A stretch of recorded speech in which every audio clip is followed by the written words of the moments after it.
Blobcast. Free the period.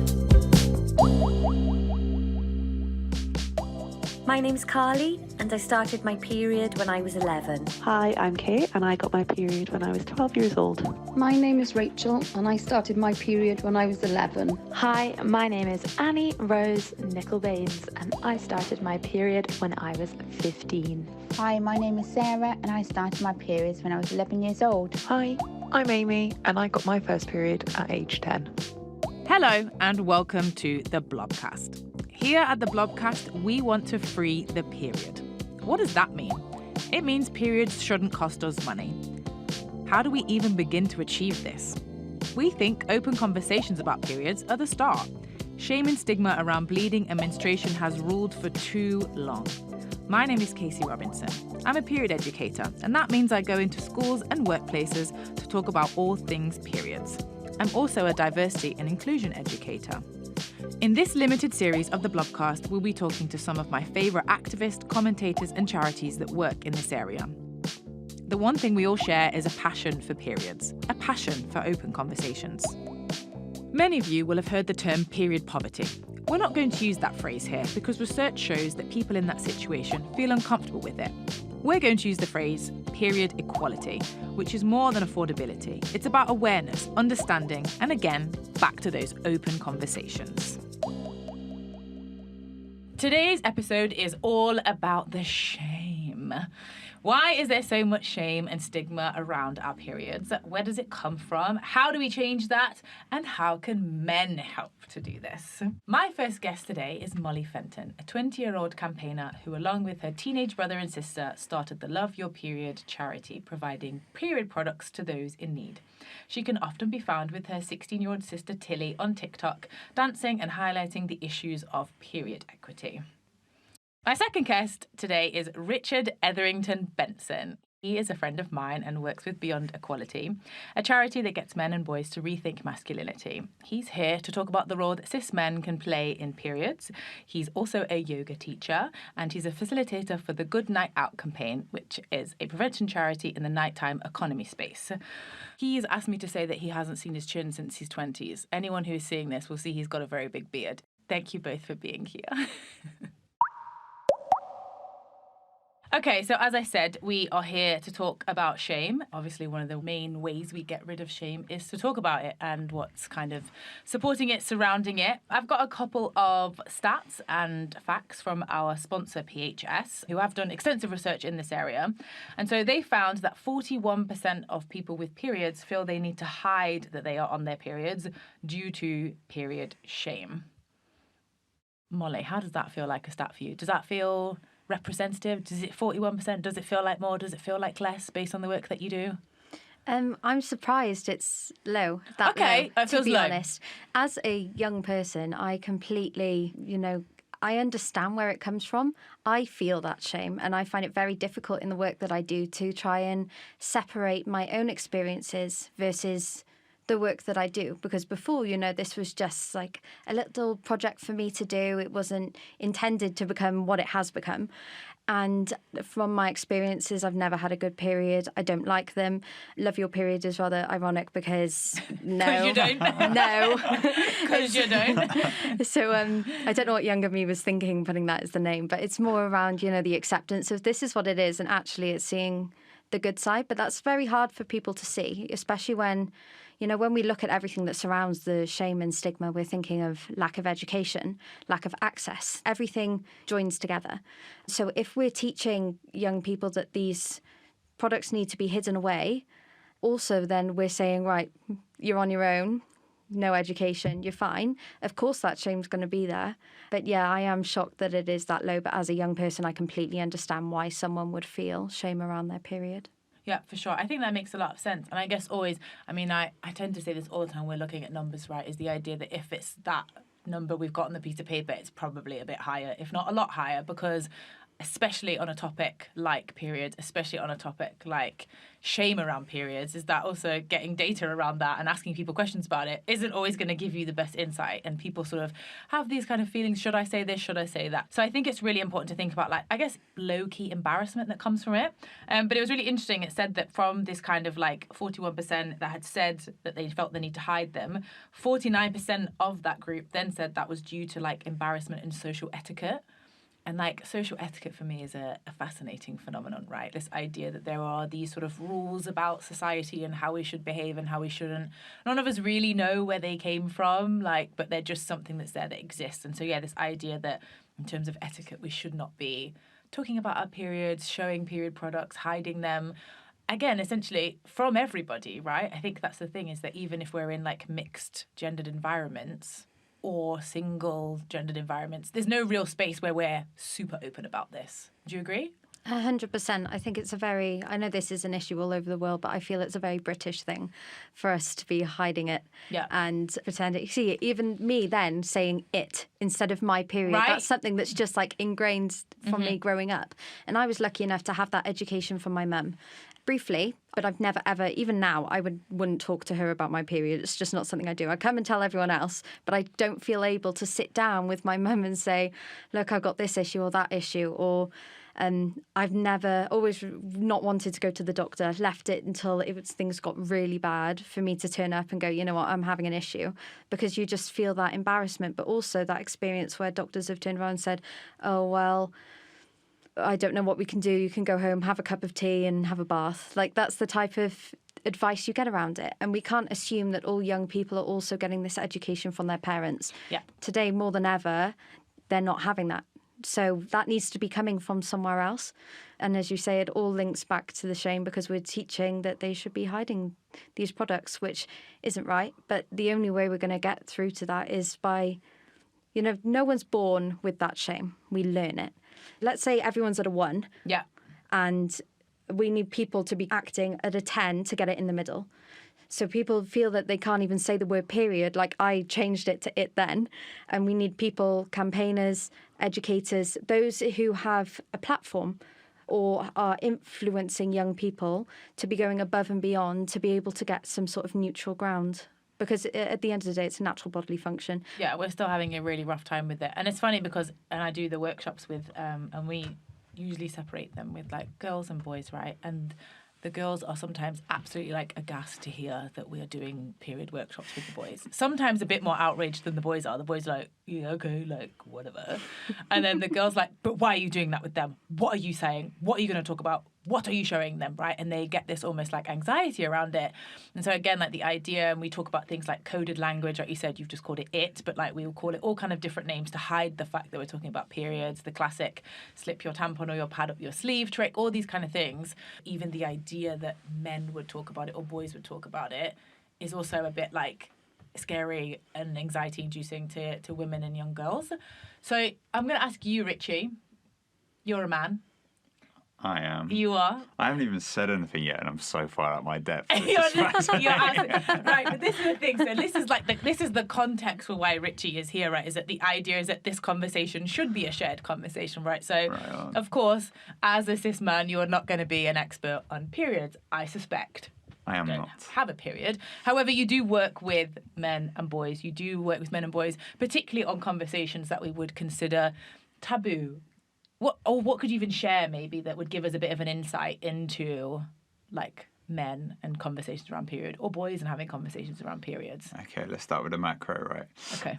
But actually, no, just feeling like vibing off what you were saying before about like talking to boys about it and the girls being a bit like fearful or shameful about what the boys are talking about it.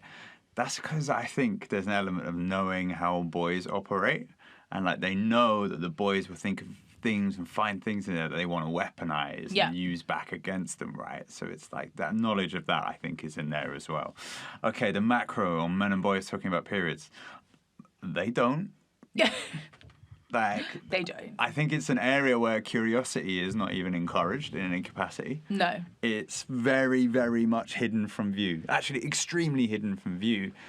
I remember my period education, if you can call it an education. Are we going to call it an education? Yeah, well, lowercase e for go Okay. with, right? Was just learning about it through humour, if you can call it humour, lowercase h. Misogynistic humour, sexist Yeah. humour, that kind of humour, Yeah, right? extremely sexist, misogynistic humour and jokes. And that being the only kind of things that I understood. No one ever spoke to me about periods. My peers, my sister, family, nobody. And that continues. It's only through like having generous enough like friends or partners who are willing to like step forward and do some of the emotional labor to educate you that I've learned anything. Yeah. And I think that's probably the case for a lot of men and male identifying folk.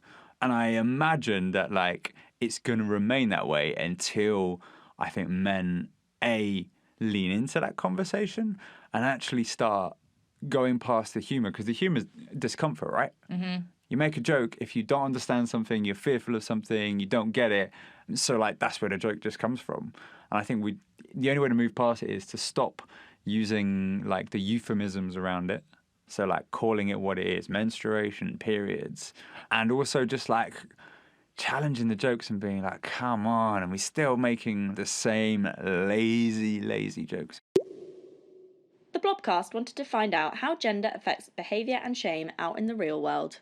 I know for me in secondary school, there was this one guy that I had like a handbag, and you know, you have the little period bag or the little period tin, and he pulled that out and started going through it, and he started throwing my tampons across the classroom, throwing my pads across the classroom, throwing my ibuprofen and whatever else I had, and just like, oh, you know, I just got hit in the head by Sophie's tampon, and it was like a massive thing, and I was like, what are you doing? Like, what's wrong with you? It's not funny. And it did happen to me in college, like this year, with a boy in my class. And I was just like, what are you doing? Like, this isn't funny. Yeah. Like, it is just a period product. Like, I don't know why you find it so funny. I don't personally say anything about it, but I reckon there's bound to be someone out there who have like a negative comment about it, and it'll make the person like self-conscious, and to avoid that, they keep it as quiet as they can. Yeah, I agree. Even in secondary school, I've not really come across anything like that. It's just been pretty calm, pretty tame. Nobody's like, quiet, isn't it? Yeah, no. It's people don't really talk about it, but at the end of the day, it's something embarrassing, isn't it? It's not really embarrassing. That's what it's been portrayed as. That's yeah, but to us it isn't embarrassing. But we don't yeah, go for through them, and do it. for them it is. No, yeah, okay. That's what I meant.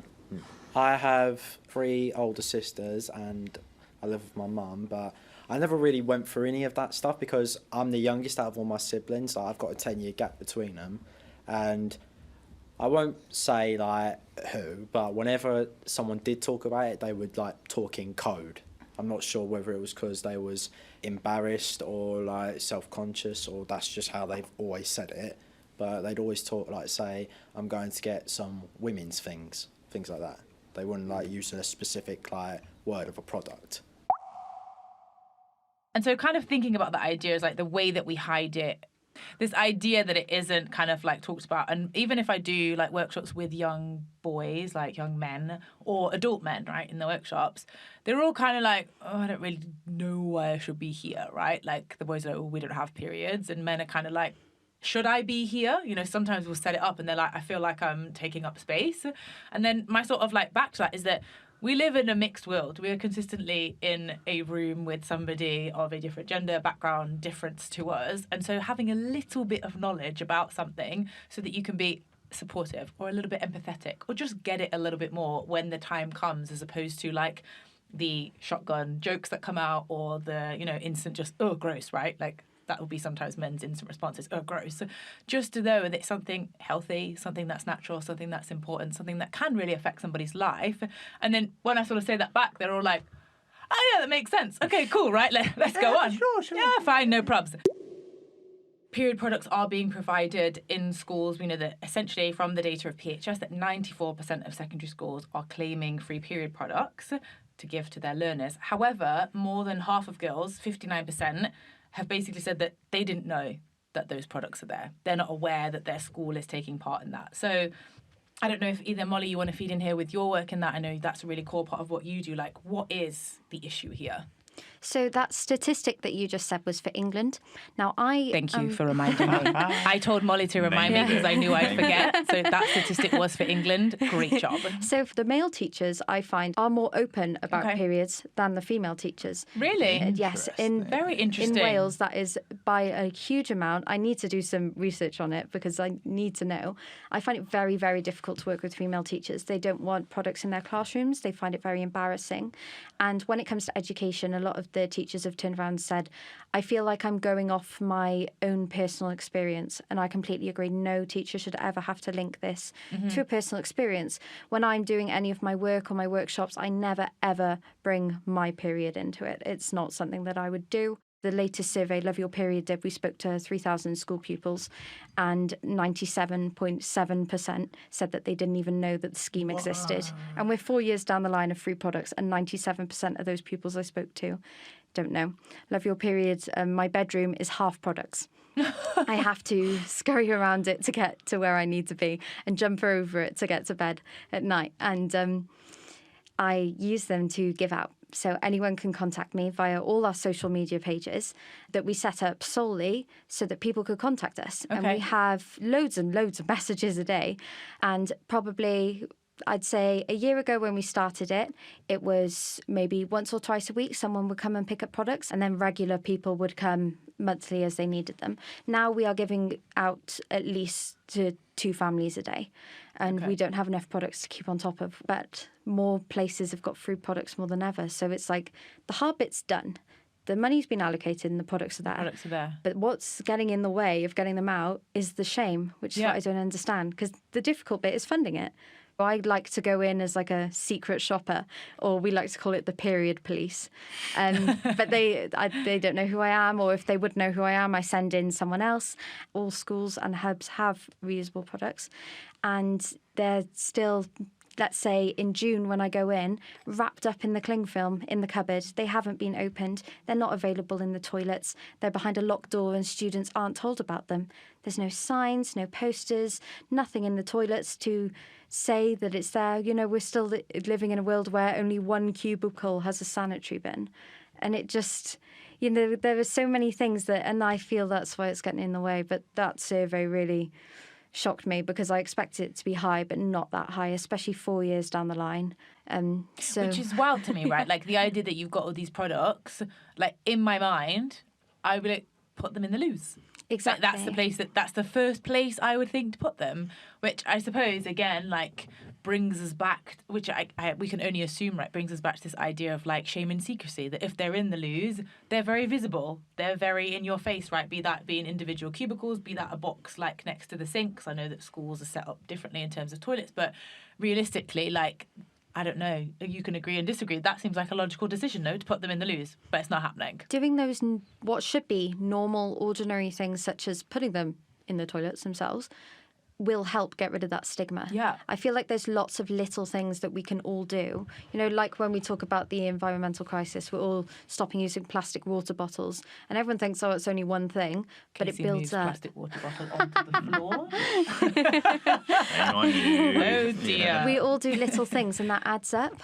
So I see loads of places I go now, whereas, let's say 2 years ago, there wouldn't be products available anywhere, whereas now you can go into a cafe or a restaurant and they have them out and they're ready for you. Just those little actions that we can all make would make things better. And when it comes to shame, I really believe we have to start with the younger years. I feel like we've missed that. We're not going to change people's minds of the older generation. I don't think. I'd like to think there's a bit of hope. I'd like to think there's a bit of hope at least. My granddad doesn't even know what I do, and he doesn't want to know what I do. Yeah, that's true. My grandma does say several times, "When's Casey going to get a real job?" Oh my gosh, yes, I've heard that one. Yeah. But you know, if we put our focus onto, because looking at this is a shame that's been around for hundreds, thousands of years. We're not going to be able to fix this in 5 or 10. And I know the government the Welsh government have a 5-year plan, which I think is a bit unrealistic. You know, we can't get all of this done in 5 years. But if we start at a point and put our effort into that point, then I really think we can change things over time. Yeah. There's no quick fix to something that's been ingrained in all of us from the start.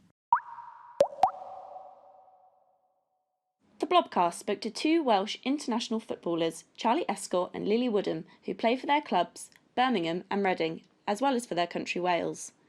We managed to grab them on a Zoom between training to talk all things period. At the Blobcast, we're all about destigmatising periods, and we wanted to talk to Charlie and Lily about how they as role models can really make a difference when it comes to diminishing shame around periods. I think it's got a lot more open in the last couple of years. I think when I was younger, coming up through the age groups, periods weren't really spoken about when I was 13, 14, 15. And then I think even my first few years in professional football, I never really heard people speaking about periods. And then maybe 3 years ago, I feel like there was a big thing now about periods and understanding how your period affects you playing and how sometimes that can mean you're more likely to be injured. And it's very dependent on where you are. I think some teams are very open and on it with periods and want to work with you to understand what works best for you, and some are a bit further behind in that sense. Yeah, because obviously we have to do monitoring and stuff. And there's a section where it says if you're on or not, whereas ages ago monitoring wasn't even a thing. Professional footballers train almost every day, so of course, at one point or another, they'll be training when on their period. Traditionally, football shorts have been white, but the Blobcast wanted to know Charlie and Lily's thoughts about what would happen if that changed. Who's the team, Charlie, that did that? Man City have changed their short colour. They were meant to be wearing white shorts this season and they wear burgundy now. I don't mind not changing shorts, but I do think there should be, there's undershorts that you can get which are also absorbent. So if you do leak through, it won't come through the undershorts. And I think that would be really helpful if they were available when you had to wear white shorts, just to feel a bit more comfortable. So we've got a blue pair of shorts and a white pair.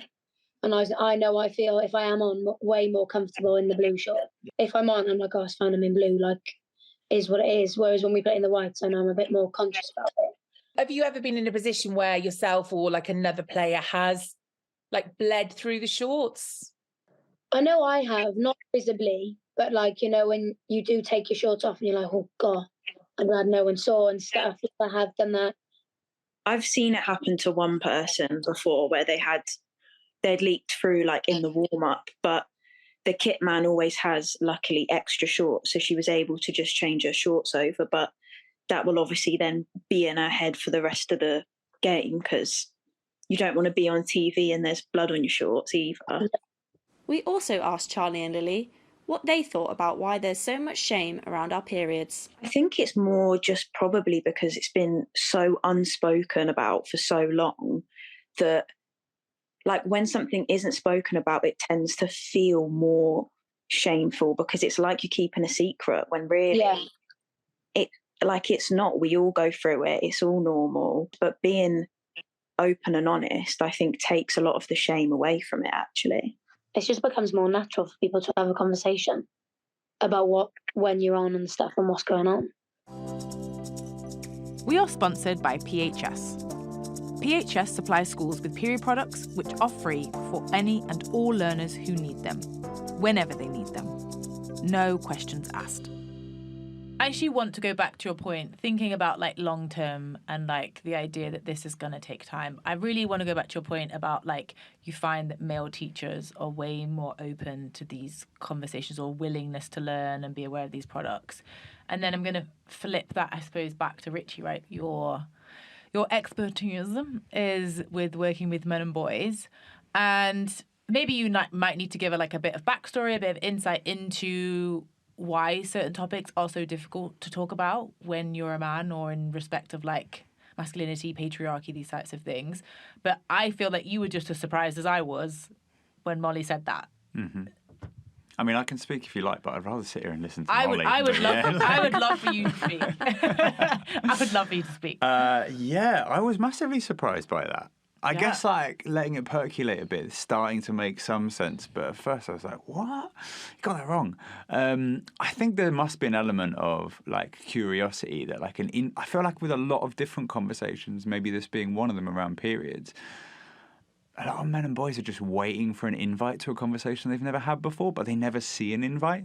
No one ever holds out a hand and goes, hey, come on, talk about this. True. I couldn't tell you where that was. I completely agree. Yeah. And then there is curiosity, but it needs like an invite, because I think there's a lot of policing, you know, boys policing other boys upon what they should and shouldn't be talking about or interested in. And you don't want to like sit outside of that mainstream because there's consequences if you do.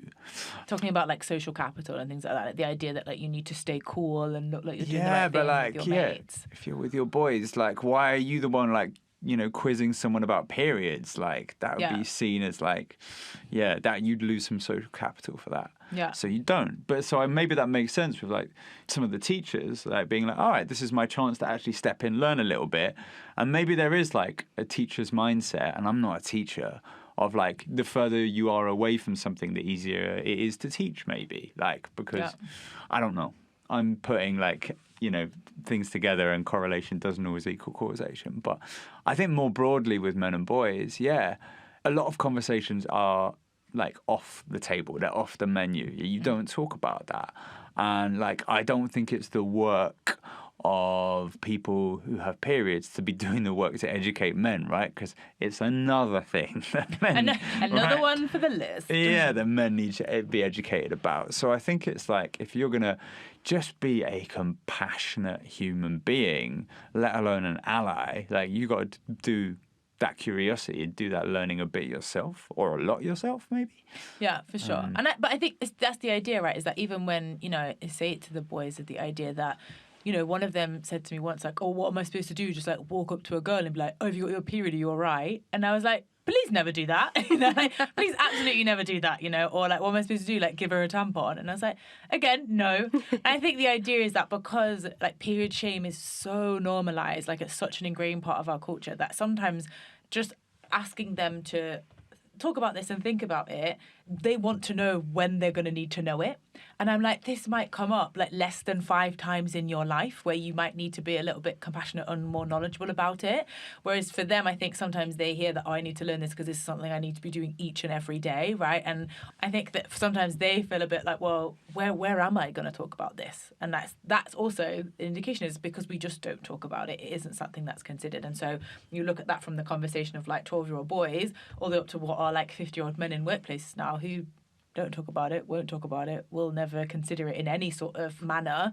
So that's when we're seeing the impact on women and menstruators in the workplace, because those are also the boys that at 12 years old never got to talk about this. So even in the small amount of times it may come up for them, it doesn't exist at all.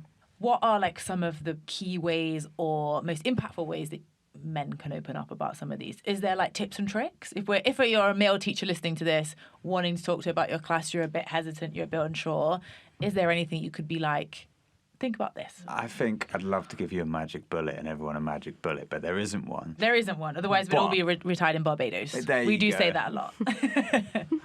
But I do think like the way in working with boys and men always, and I'll do it in whatever space, is go in with questions around feeling rather than thinking. Yeah. It's got to be the starting point, because I think it's very easy to abstract something. It's very easy to get into like debates about things, and people being very conceptual, and it removes your actual connection with the conversation. It removes any emotion, so it's always go with feelings first. What do you feel about this?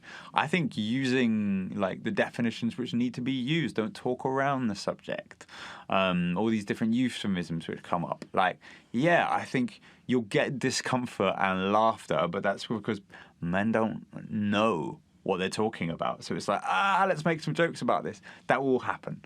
But I think after you move through all that, like giggles and laughter and discomfort and not making eye contact, people will be curious. And it's really thinking, what do you feel, then what do you think? I think the approaches to it would be like using language which needs to be learned, but then like really breaking down that language. Mm-hmm. And then that's all very centering men and boys in the conversation. I think the important step there is then going, well, okay, we've talked about our experiences, our understanding, the words we use. How does this impact people who are actually having periods? So it's like, and what role can we play as allies, if you want to use that word, or just compassionate humans, friends, family members, partners, whatever? how can you actually understand their experiences and support them with that? Yeah. So I think it's encouraging men and boys to do the learning themselves. And it's not saying you can't ask a question, but it's not about putting it on people who have periods to do all the educating. I'm going to share another quick fact, which I was pretty shocked by, maybe sad about. So 2/5 of girls, 40% in the UK, are now likely to miss school or college over the next year due to their period, which is a rise of a quarter of 25% 2 years ago.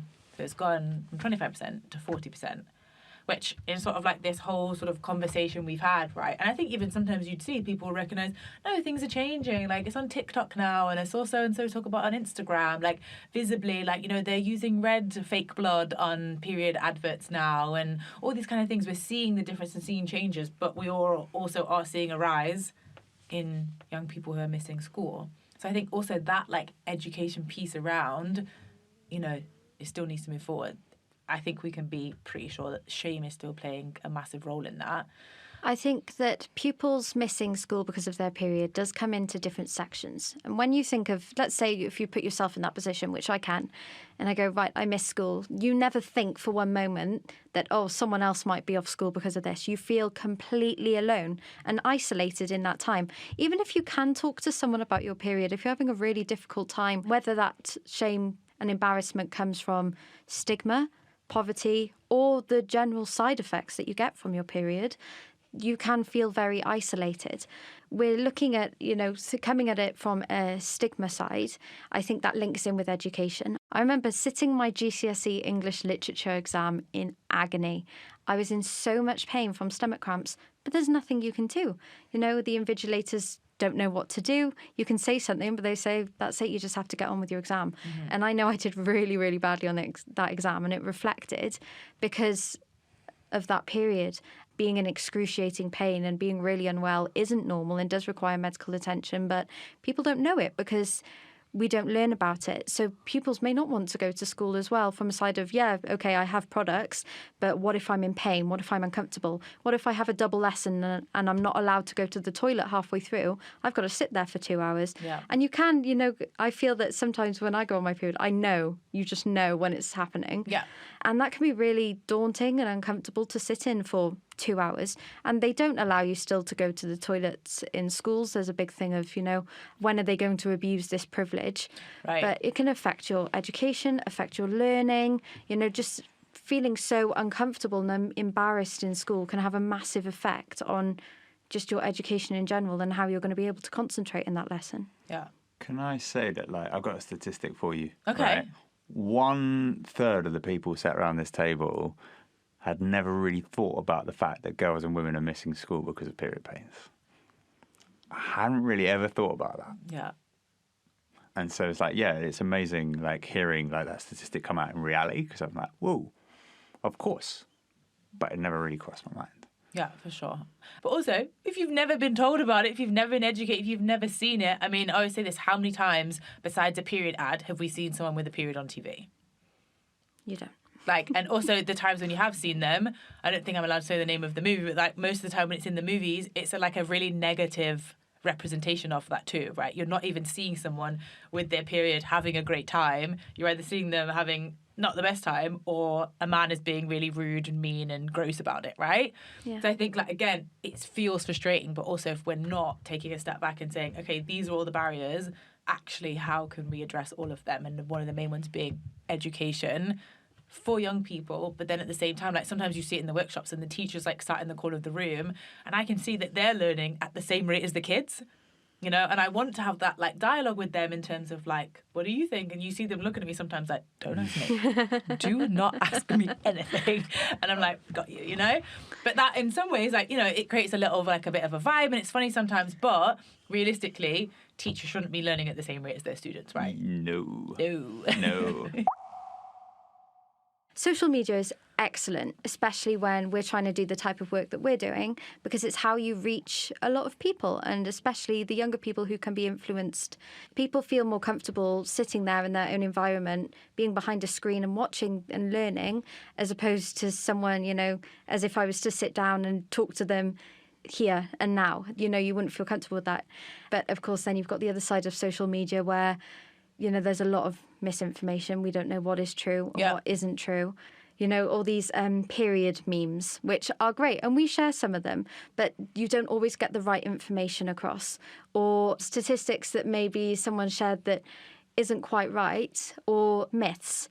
So myths, it's a big one. We've really addressed that on TikTok with things like you can't walk through the woods when you're on your period. You can't go let's swimming. list some of them, because I feel like if you haven't heard period myths, between us we might be able to get them. Richie might just sit here and be like, what? But swimming with sharks or something. Yeah, like your period blood attracts sharks. Would you say walking through the woods? Yeah, you can't walk through the woods. You get attacked. You can't make mayonnaise because it'll curdle. You can't ride a horse. Yeah. Right. What other ones are there? There's those myths that go around. It's like, oh, well, when I'm on my period, or these days around my period for the whole week or the whole 2 weeks, I cannot get pregnant. What was the other one? Like, if you can only use tampons if you're not a virgin, right? Like, the idea of this is something that I think sticks around a lot, which I know sometimes can stick to some people from where they're like, cultural beliefs can come into this. I know that certain communities don't use products that are inserted because of this kind of conversation around hymens and virginity. But I think at the same time, that is something that sticks there. Another thing that comes up a lot with young people is they're like, should I start using tampons when I'm 14? Like, the idea that they have to start using pads and then go on to tampons as if it's like an upgrade. And that's something that I remember when I was at school, is that, it was the older girls that used tampons because that proved that you were a bit older. I think also the idea with myths, and I suppose with stigmas as well, is that they might always just be there. And this is something I try and explain, to the young people, but also when we're talking to adults about this as well, like doing workshops in corporates, is the idea that there are certain things that we think about periods and it might not go away, but you can still do something to challenge it, right? So I would ask you both, what's either the first stigma you remember learning about periods, or the stigma that still sits there that you're like, I'm still working on that one. Like the idea that period blood is dirty, right? That the idea of seeing period blood versus blood, like if you're watching a war movie, right? I don't really like them, and I'm not like, oh my gosh, blood, right? But then if I watch something and someone's period blood was shown, I'd be like, oh, shocking. Well, just on that, I find it interesting that a lot of guys, if someone was started talking about a period, they'd be like, no, that's gross, that's disgusting, and then turn around and put on the war film or whatever, immediately with blood everywhere, and you'd be like, a video game. Wait a second. Yeah. Maybe something to do with sex. Okay. Either it being something like gross or disgusting if someone's on their period, and being like a time to avoid it, having sex, or being like, that's not okay, or it being the responsibility of someone to tell them first that they're on their period. Or the flip side of that being that it's almost like this sought after thing, like a badge of honor to have sex with somebody, or penetrative sex when they're on their period. So it being because there's something more gross, or like a weird bro culture kind of thing you're talking maybe, about. Maybe, yeah. So there's kind of two sides to that coin when it comes to penetrative sex. They're being it's like a, it's almost like braver, or I went and had, sex with someone on their period. With your face my right face, now. Oh my god. Is that a stigma? I guess it's a stigma, right? Thinking about it, it makes sense. I'm shocked that you've said it, but now thinking, I'm like, oh my gosh, that could actually be a thing. Yeah. I'm not thinking that is ridiculous. That definitely doesn't happen. But I kind of understand. Our brain's I just don't want to engage with that. Yeah, maybe I'll pretend I never heard that. Yeah. Sorry. No, it's good. That's what we should be talking about. Okay, I'm not sorry. When we're trying to figure out where all of this is coming from. And also I think often, I know we always want to talk about the cultural question, right? This is something I find that, so my mum is white British, my dad is black Jamaican. And if people approach me to talk about periods, they love to be like, so what do both sides of your family think about it? But they're just saying, what does your black side of the family think about it, right? Mm-hmm. As if this idea that Caribbean communities, African communities, etc., are so vehemently against any period talk. And my answer is always yeah, they both just don't like talking about it. Both sides, it doesn't matter. And so I think sometimes we can have this idea that certain cultures, certain communities, certain religions are really against any sort of period talk, which, whatever, right? But the idea being that no one's really that good about talking about periods, right? The way they set up as this binary. And I think actually sometimes the more interesting part of that conversation is the generational bit, right? So grandparents versus parents versus us versus maybe someone who's a little bit younger now, right? That someone's maybe 10, 11.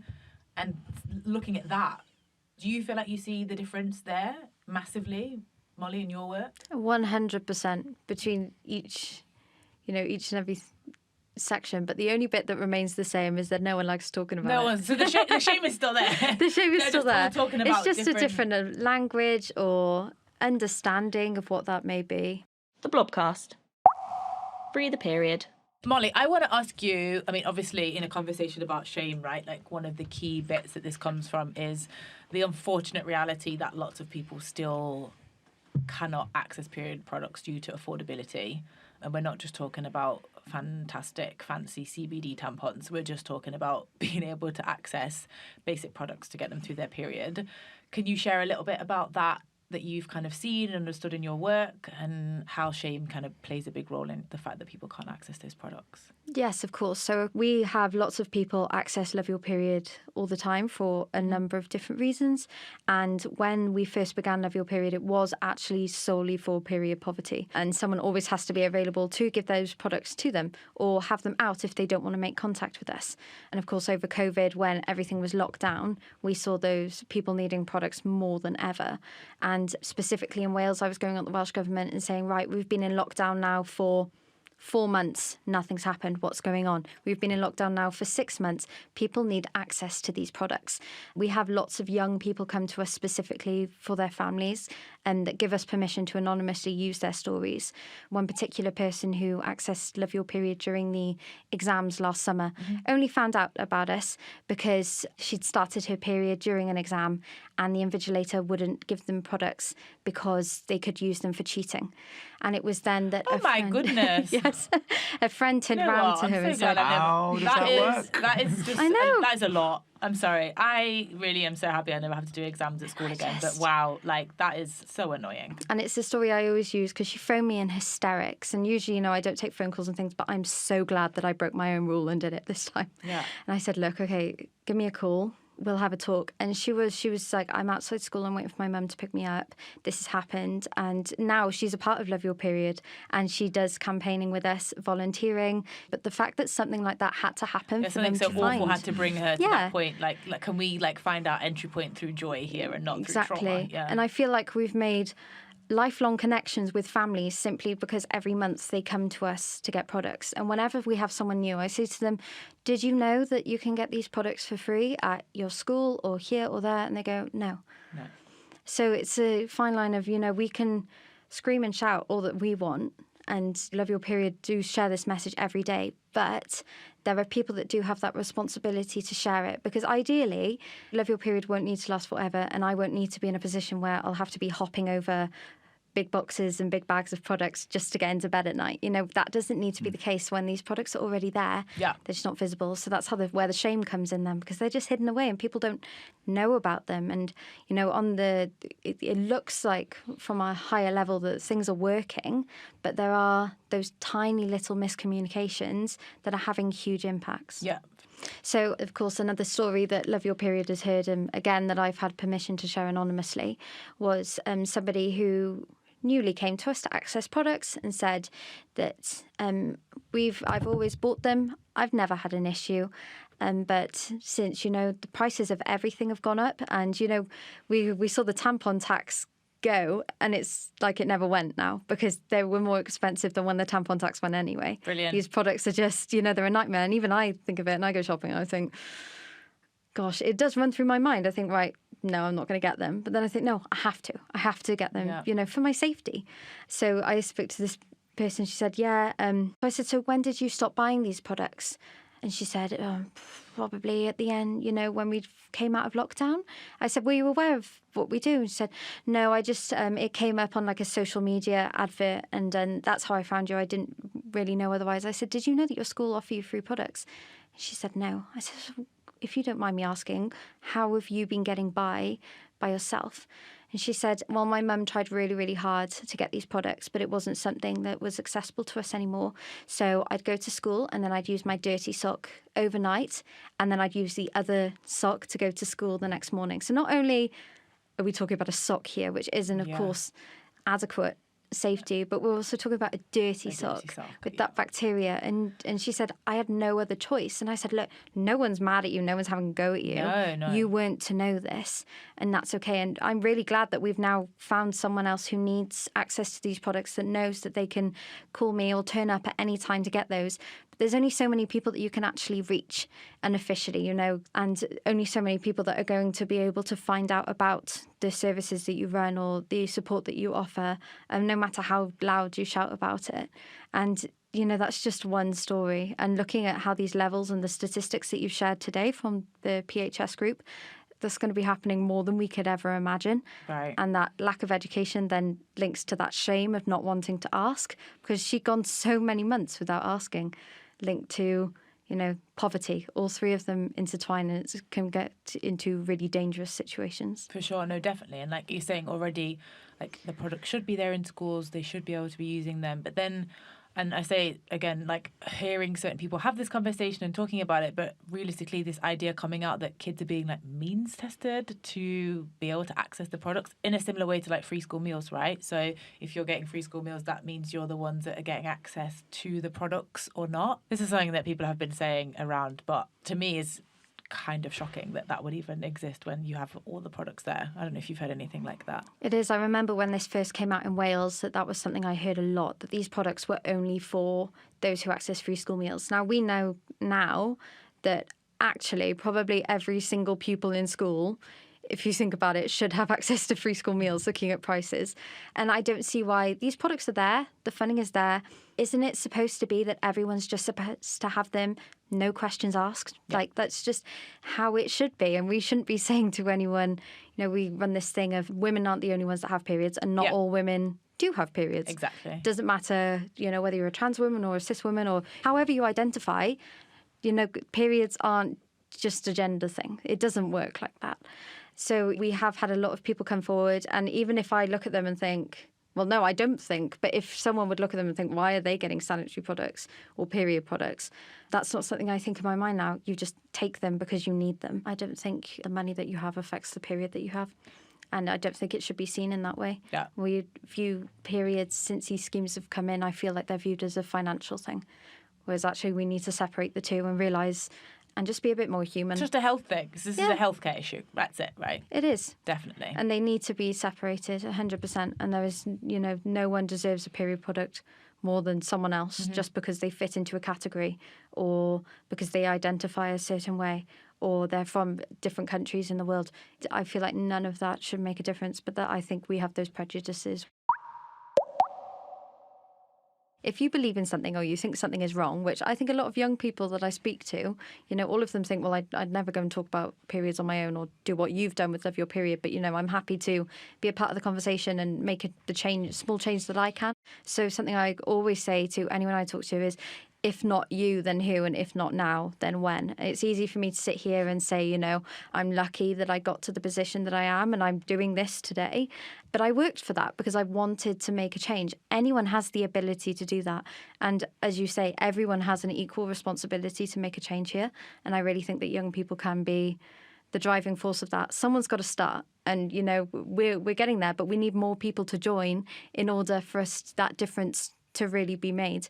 So, you know, I think anyone can just stand up and go, you know what, I can play my part, and we all have that responsibility to do so. Yeah, love that. Get it on a tee. Get it on a tee. Boom. But also, yeah, and I think sometimes there's pressure that if you are going to make a change, you've got to be like making a global change, when actually it's like you can just make a change like in your classroom, like in your school, like in your home. Like that's also important, whereas sometimes I think we're a little bit overwhelmed with this like kind of online activism, knowing more about amazing people all over the world doing incredible stuff, and sometimes I think that that can dissuade people from wanting to do something because they're like, well, I'll never be able to do all that. And it's like, of course you won't. Me too. But it's okay. I also think even before like those actions, like just leaning into the language around it is really important. It's like speaking the world that you want to create and manifesting it, and then those actions will then follow and committing to that. But like even just using the words around it that need to be used, removing all these like euphemisms and jokes, like speak it, and then like the actions will become infinitely easier.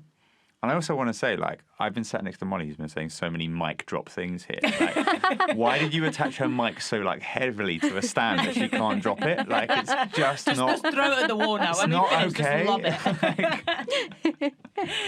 Amazing. Well, thank you both so much. This has been enlightening, fun, educational, and enjoyable. Of course, please check out Love Your Period and the fantastic work that Molly does. And hit up Richie at Beyond Equality or do a yoga class with him. In South London. In South London. Thank you so much, both. And I'll see you soon. Thank you. Thanks for having us, Casey. My name's Molly, and I started my period when I was 8 years old. My name's Richie, and when I was 8 years old, I'd never heard of a period. Oh, dear. And now I'm 38 years old. This is the longest conversation I've ever had about periods.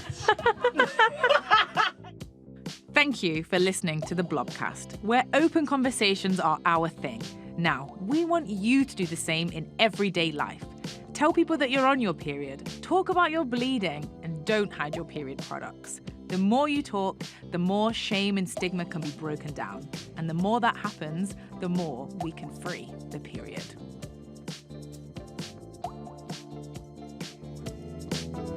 We are sponsored by PHS. PHS supplies schools with period products which are free for any and all learners who need them, whenever they need them. No questions asked. If you're a teacher or a student listening to this, you can find downloadable resources on the PHS website.